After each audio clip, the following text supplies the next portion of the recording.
योत्स्यमानानुवेक्षेऽहं य एतेऽत्र समागताः धार्तराष्ट्रस्य दुर्बुद्धेः युद्धे प्रियचिकीर्षवः 23 संजय उवाच एवमुक्तो हृषीकेशो गुडाकेशेन भारत సేనయోరుభయోర్మధ్యే స్థాపయిత్వా రథోత్తమం 24 అనువాదం అర్జునుడు శ్రీకృష్ణుడితో ఇలా అన్నాడు.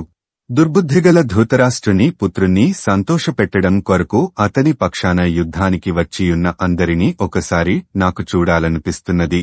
అప్పుడు సంజయుడు ధృతరాష్ట్రుడిని ఇలా అన్నాడు. ఓ ధృతరాష్ట్ర, ఈ విధంగా నిద్రని జయించినవాడైన అర్జునుడు కోరిన విధంగా శ్రీకృష్ణుడు ఆ వైభవోపేతమైన రథమును 2 సైన్యముల మధ్యకు నడిపించి నిలిపెను.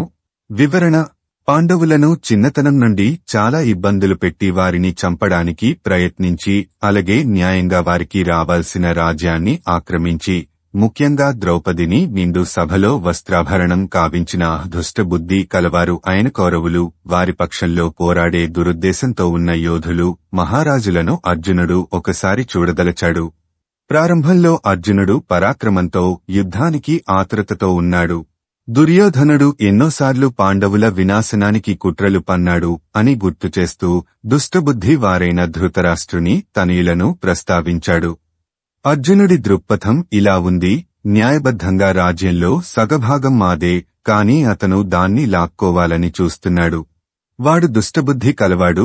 ఇంకా ఈ రాజులు వాడికి సహాయం చేయటానికి ఇక్కడ గుమికూడారు, కాబట్టి వారు కూడా దుర్మార్గులే. యుద్ధం కోసం ఇంత ఆతురతతో ఉన్న యోధులని నేను పరికించి చూడాలి. వారు అధర్మం వైపు మొగ్గు చూపుతున్నారు. అర్జునుడు కోరిన విధంగా శ్రీకృష్ణుడు ఆ వైభవోపేతమైన రథమును 2 సైన్యముల మధ్యకు నడిపించి నిలిపెను.